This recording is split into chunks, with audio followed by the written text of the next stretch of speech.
कल मैंने आप लोगों को राजमुकुट की शक्तियों के बारे में बताया था।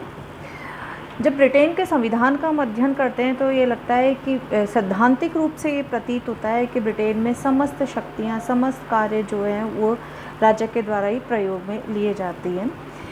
लेकिन ब्रिटेन में जिस तरह का राजतंत्रात्मक व्यवस्था है, संवैधानिक राजतंत्रात्मक व्यवस्था है, तो उसमें अंततः ये निष्कर्ष निकलता है कि राजमुकुट की जितनी भी शक्तियाँ हैं उनका प्रयोग राजा नहीं करता है, अपितु संसद और मंत्रिमंडल ही करता है। इन सब शक्तियों का प्रयोग राजा के नाम से संसद को विश्वास में लेकर मंत्रिमंडल करता है। यानी जितने भी तरह के कार्य किए जाते हैं वो नाम किसका चलता है? राजा का चलता है। और कार्य किसके समक्ष होते हैं? संसद के समक्ष होते हैं। और व्यवहारिक रूप में उन कार्यों को क्रियान्वित करने का कार्य जो है वो मंत्रिमंडल करता है। यानी बिल्कुल संक्षेप में अगर इस बात को हम समझें तो यह है कि व्यवहार में राजा, मंत्री और संसद तीनों मिलकर राजमुकुट की शक्तियों को प्रयोग में लाते हैं। अगला आता है कि जब ब्रिटेन के अंदर शासक या राजा के पास कोई कार्य नहीं है, राजा के नाम से सिर्फ शासन चला जाता है, तो वास्तव में ब्रिटेन में राजा या रानी की वास्तविक स्थिति क्या है? तो सबसे पहली चीज़ आती है कि ब्रिटेन के सम्राट की वास्तविक स्थिति का विश्लेषण करते हुए सबसे पहली चीज़ ये बोली जाती है कि ब्रिटेन में सम्राट कोई गलती नहीं कर सकता है।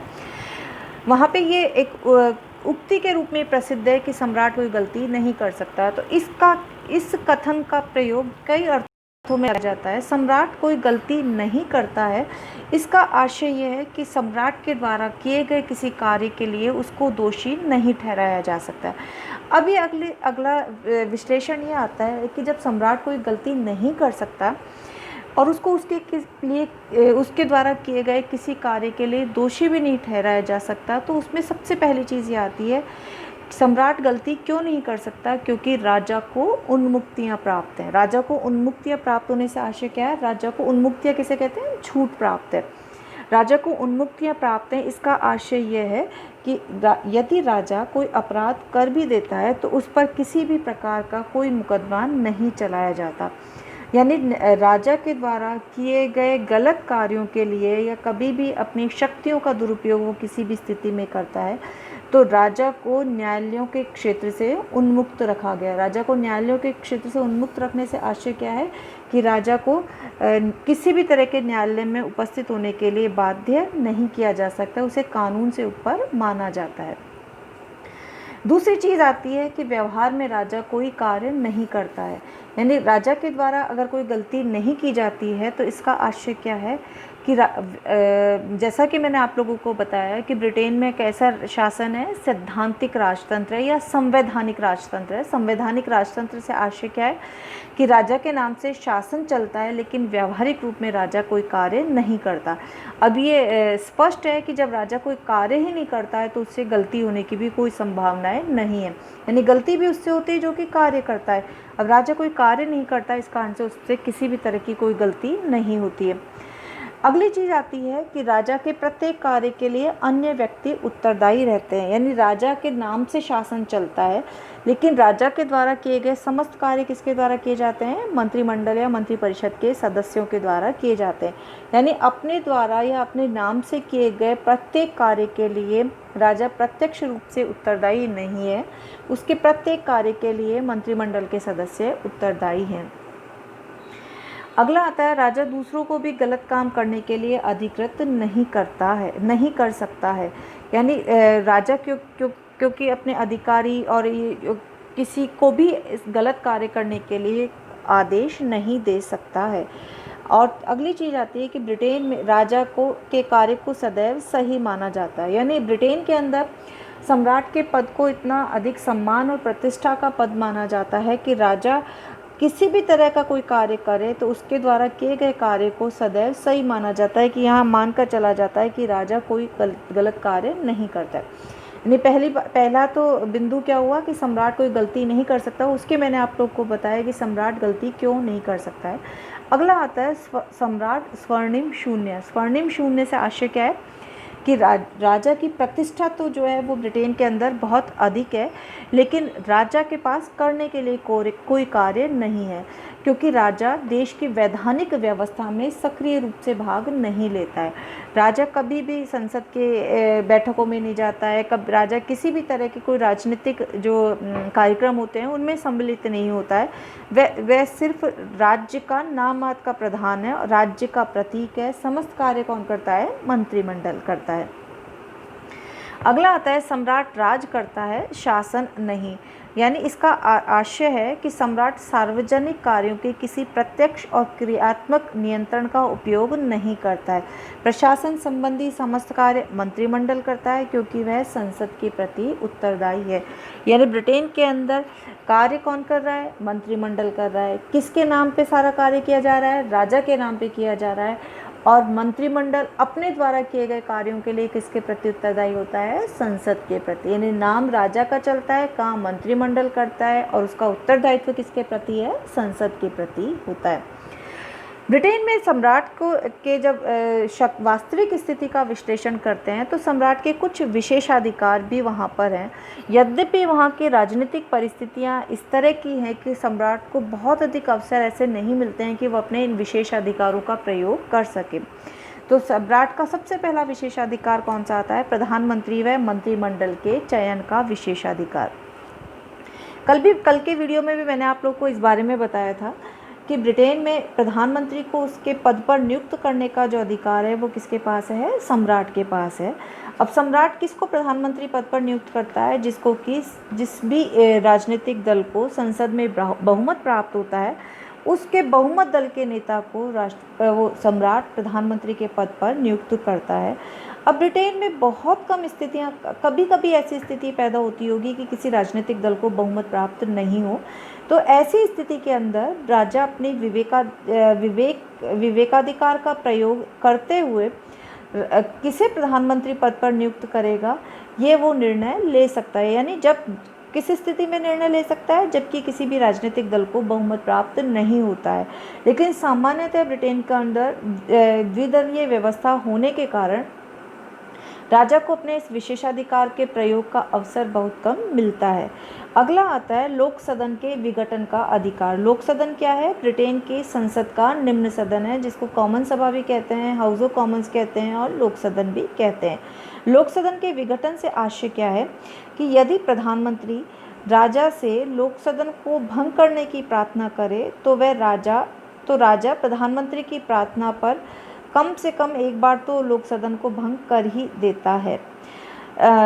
यानी ब्रिटेन के अंदर शासन जो संचालित होता है, वो सरकार जो बनी रहती है वो किस आधार पर बनी रहती है? बहुमत के आधार पर। अगर प्रधानमंत्री को ये लगता है कि सदन में उसके पास आवश्यक बहुमत नहीं है तो ऐसी स्थिति के अंदर वो सम्राट को ये परामर्श देता है कि कॉमन सभा को भंग किया जाए और नवीन चुनाव करवाए जाएं। कल के वीडियो में मैंने आप लोगों को ये बताया था कि ब्रिटेन के अंदर राज्य की जो कार्यपालिका शक्तियाँ हैं उनमें ये वो विधायी शक्तियाँ हैं उसमें ये भी है कि सदन को आमंत्रित करना, स्थगित करने का जो कार्य है वो राजा के द्वारा किया जाता है। अगला आता है विधेयक को वीटो करने का विशेषाधिकार। विधेयक को वीटो करने के विशेषाधिकार से आशय क्या है? वीटो किसे कहते हैं? निषेधात्मक शक्ति। यानी कोई भी कार्य पारित हो गया, कोई भी कार्य किया जा रहा है और राजा उस पर अपना निषेधात्मक शक्ति का प्रयोग करके उस कार्य को होने से रोक सकता है। ब्रिटेन में कानून कौन पारित करता है? संसद बनाता है। कानून विधेयक सबसे पहले संसद में प्रस्तावित किए जाते हैं। जब वो विधेयक बहुमत से पारित हो जाता है तो अंतिम रूप में वो विधेयक कानून बनने के लिए सम्राट के समक्ष भेजा जाता है। अगर सम्राट उस पर हस्ताक्षर कर देता है तो वो विधेयक कानून बन जाता है और अगर सम्राट उस पर हस्ताक्षर नहीं करता है तो ये माना जाता है कि राजा के द्वारा अपने वीटो पावर का प्रयोग किया गया है। यही वहाँ पे एक सैद्धांतिक परंपरा ही पड़ गई है कि सामान्यतः राजा अपने वीटो का प्रयोग नहीं करते हैं। अंतिम बार 1707 में इस विशेषाधिकार का प्रयोग रानी एन के द्वारा किया गया था। ये ध्यान रखिए, एग्ज़ाम के लिए ये क्वेश्चन बहुत इंपॉर्टेंट होता है। जनरली एग्ज़ाम में ये क्वेश्चन आता है कि ब्रिटेन में अंतिम बार किस सम्राट के द्वारा वीटो पावर का प्रयोग किया गया था। तो आप लोग याद रखिएगा 1707 में रानी एन के द्वारा अंतिम बार अपने वीटो का प्रयोग किया गया था। अगला आता है राजा की वास्तविक स्थिति का हम विश्लेषण करते हैं तो अगला आता है सम्राट शासन को प्रभावित कर सकता है।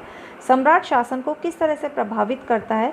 यद्यपि सम्राट संवैधानिक प्रमुख है, उसके पास करने के लिए कोई कार्य नहीं है, उसकी समझ शक्तियों का प्रयोग मंत्रिमंडल के द्वारा किया जाता है, लेकिन फिर भी ब्रिटेन में 3 जो अधिकार हैं, संवैधानिक राजतंत्र होते हुए भी सम्राट के 3 अधिकार हैं जो कि महत्वपूर्ण माने जाते हैं। पहला, परामर्श देने का अधिकार। इस अधिकार का अभिप्राय यह है कि मंत्रीगण समय समय पर राजा से सलाह लेते रहते हैं, यानी कि देश के अंदर क्या कार्य किए जाने हैं, क्या नहीं किए जाने, इस संदर्भ में समय समय पर मंत्रिमंडल के सदस्य राजा से परामर्श लेते रहते हैं और राजा अपने महत्वपूर्ण परामर्श देकर देश को की आवश्यकताओं को पूर्ण करता रहता है। अगला है प्रोत्साहन प्रदान करने का कार्य। प्रोत्साहन प्रदान करने के कार्य से आशय है कि अगर कोई मंत्रिमंडल के सदस्य अच्छा कार्य कर रहे हैं तो राजा को ये लगता है कि मंत्रिमंडल के द्वारा किए गए ये कार्य देश के लिए बहुत आवश्यक हैं, सकारात्मक परिणाम दे रहे हैं, तो ऐसी स्थिति में वो उन मंत्रियों को प्रोत्साहन देता है, यानी एक तरह से सीधे शब्दों में बोला जाए तो राजा उनको शाबाशी देता है। अगला आता है चेतावनी देने का अधिकार। चेतावनी देने के अधिकार से आशय है कि मंत्रिमंडल जो निर्णय राजा के सामने विचार के लिए रखता है और राजा को ये लगता है कि उसके द्वारा ये मंत्रिमंडल के द्वारा किए गए ये कार्य राज्य के हित में नहीं है या देश के हित में नहीं है, तो राजा ऐसी स्थिति के अंदर चेतावनी देता है कि ये कार्य देश हित में नहीं है, यानी मंत्रिमंडल को ये कार्य नहीं करने चाहिए। इन सब आधारों पर ये लगता है कि ब्रिटेन के अंदर राजा को यद्यपि कोई अधिकार प्राप्त नहीं है, लेकिन फिर भी अपनी संवैधानिक स्थिति के माध्यम से राजा अपनी उपयोगिता दर्शाता रहता है। अब जब हम राजा की वास्तविक स्थिति का विश्लेषण करते हैं तो वहाँ पे ये चीज़ सामने आती है कि ब्रिटेन के अंदर राजा के द्वारा कोई कार्य नहीं किया जा रहा है, तो वहाँ पे राजा के पद को क्यों बनाए रखा गया है, तो इसका राजपद की उपयोगिता या औचित्य क्या है ब्रिटेन के अंदर। इस संदर्भ में सबसे पहली चीज़ आती है कि ब्रिटेन में राजा के द्वारा जिन भी शक्तियों का प्रयोग किया जाता है, यानी वहाँ पे राजा के द्वारा निरंकुश शक्तियों का प्रयोग नहीं किया जाता है और राजा एक तरह से लोकतंत्र का समर्थक बन गया है, यानी लोकतंत्र के विकास में, लोकतंत्र को आगे बढ़ाने में राजा अपनी पूरी भूमिका निभाता है। अगला आता है राजा की राजनीतिक निष्पक्षता। समय समय पर वहाँ पे ये सवाल उठाए जाते रहे हैं कि ब्रिटेन में जब राजा के पास करने के लिए कोई कार्य ही नहीं है तो फिर राजा के पद को क्यों बनाए रखा गया है। तो उसका सबसे पहली चीज़ क्या हुई कि राजा लोकतंत्र का समर्थक बन गया है, राजा ने कभी भी अपनी संवैधानिक शक्तियों का दुरुपयोग नहीं किया है।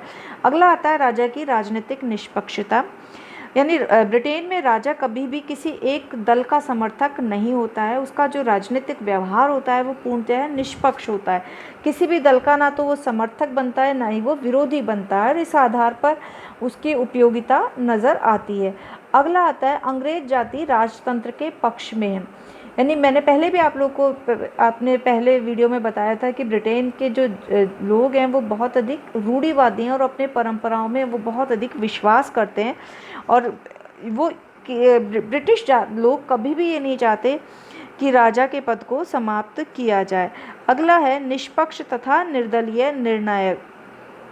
चूँकि राजा राजनीतिक दलबंदी से दूर रहता है और एक राजनीतिक निर्णायक के रूप में कार्य करता है, तो वहाँ पे राजा के पद को बनाए रखने की आवश्यकता महसूस होती है।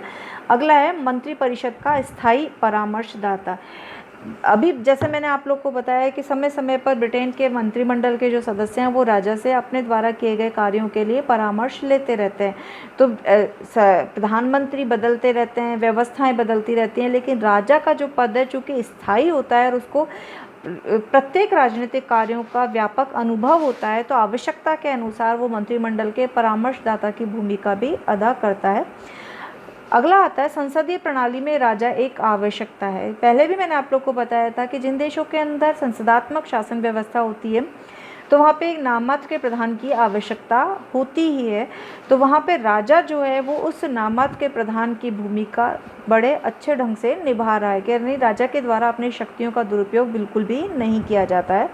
अगला है आर्थिक औचित्य। यद्यपि राजपद पर या राजघराने के खर्चों पर ब्रिटेन में बहुत अधिक बहुत अधिक व्यय किया जाता है, लेकिन फिर भी ब्रिटिश परिवार का इतना अधिक प्रतिष्ठा है कि उससे जुड़ी हुई फिल्में, उससे जुड़ी हुई उत्सव आदि से भी काफ़ी आमदनी होती है। अगला है अंतर्राष्ट्रीय कारण। ब्रिटेन में राजा का जो पद है वो अंतर्राष्ट्रीय प्रतिष्ठा का विषय है कि ब्रिटिश बकिंघम पैलेस, ब्रिटेन के राजा के का जो निवास है उसको क्या कहते हैं, बकिंघम पैलेस कहते हैं। तो बकिंघम पैलेस जो है वो अंतर्राष्ट्रीय क्षेत्र में एक तरह से सम्मोहन का केंद्र है, क्योंकि राज परिवार वहाँ पे बहुत प्रतिष्ठित माना जाता है। इन सब कारणों के आधार पर इस तर्क को निश्चित किया जाता है, इस तर्क को स्पष्ट किया जाता है कि इंग्लैंड में राजपद को बनाए रखने से अनेक लाभ हैं। इसी कारण जैसे जैसे प्रजातंत्र की प्रगति हो रही है, वहाँ पे राजतंत्र की जड़ें और भी मजबूत होती जा रही है। यानी ब्रिटेन के अंदर लोकतंत्र भी अपनी मजबूत जड़ें बना चुका है, और साथ ही साथ राजा का भी उसके अनुसार और अधिक जो पद है या उसकी उपयोगिता जो है या उसकी जड़ें जो हैं वो बहुत अधिक मजबूत होती जा रही हैं।